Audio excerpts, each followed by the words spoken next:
মোটামুটি 3 পাতা পর্যন্ত হয়ে গেছে। হল্যান্ডার আলু ঘাস উঠেছিল তাই। ভুট্টা রোপণ করার কতদিন পর পানি দেওয়া দরকার তা এই ভিডিওতে দেখবো ইনশাল্লাহ। আসসালামু আলাইকুম বন্ধুরা, আজকে আমাদের ভুট্টা রোপণ করা হয়েছে তার 17তম দিন। তো সাধারণত এত দিনের মধ্যে পানি দিয়ে দেওয়া দরকার, কিন্তু আমরা পানি দিচ্ছি না।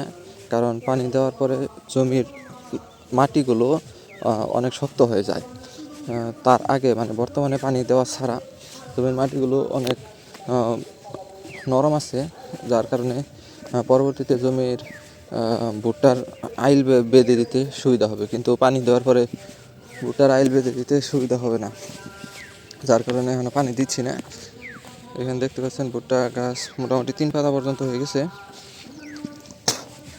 আগামীতে আর কিছু দিন পর বড় হলে তারপরে পানি দিয়ে দিব। পানি দিয়ে আগে আইল করে তারপরে পানি দিয়ে দিব। তো আমরা এখন মূলত যাচ্ছি আমাদের মিষ্টি কুমড়ার জমিতে। সেখানে একটু মাটি কোপানো হয়েছিল, আর তার উপরে এখন একটু ঢালাই করে মানে সমান করে তারপরে সেখানে মাটির উপরে আমরা ধানের বীজটাগুলো দিয়ে দিব। ধান থেকে যে চিরা বের হয়েছে, বীজটা বের হয়েছে, সেগুলো দিয়ে দিব।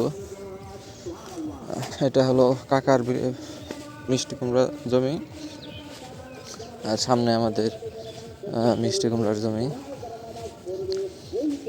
কাকার এখানে তো ভালোই হয়েছে সজ গাছ।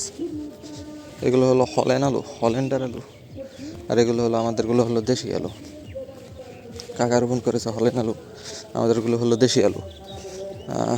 আর মূলত মশাল্লা ভালো এসেছে। গতকালকে পানি দিয়েছে আব্বা। আর এখানে ঢালাই করে সমান করে তারপরে বীজটাগুলো দিয়ে দেওয়া হবে। সম্ভবত আজকে হবে না, কারণ আমাদের মই বা গ্রাম্য ভাষায় যেটাকে বলি সঙ্গ, সেটা ভেঙে গেছে। ইনশাল্লাহ আগামীতে দিয়ে দিব, আগামীকাল এইগুলো ঠিক করে।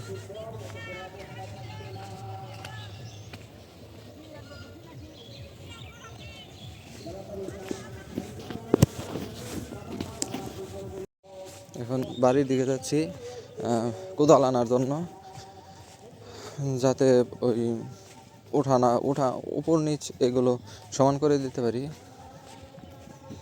জানি আমার কথা ভালো শোনা যায় না, তবুও বলতেছি। যাই হোক, কিচ্ছু করার নেই, এভাবে শুরু থেকে শুরু করতে হয়।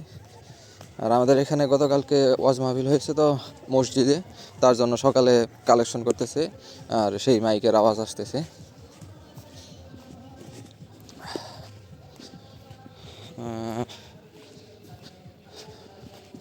এখানে হলো আমাদের কবর ভিটা, এটা হলো আমাদের কবর ভিটা।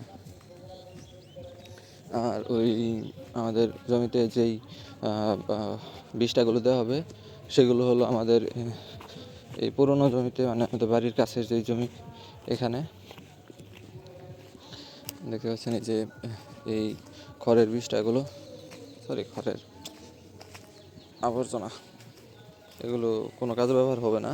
তার জন্য জমিতে দিয়ে দেওয়া হবে, ঢাক দিয়ে দেওয়া হবে, যাতে মাটির রস থাকে, মাটির রস যেন না শুকায়।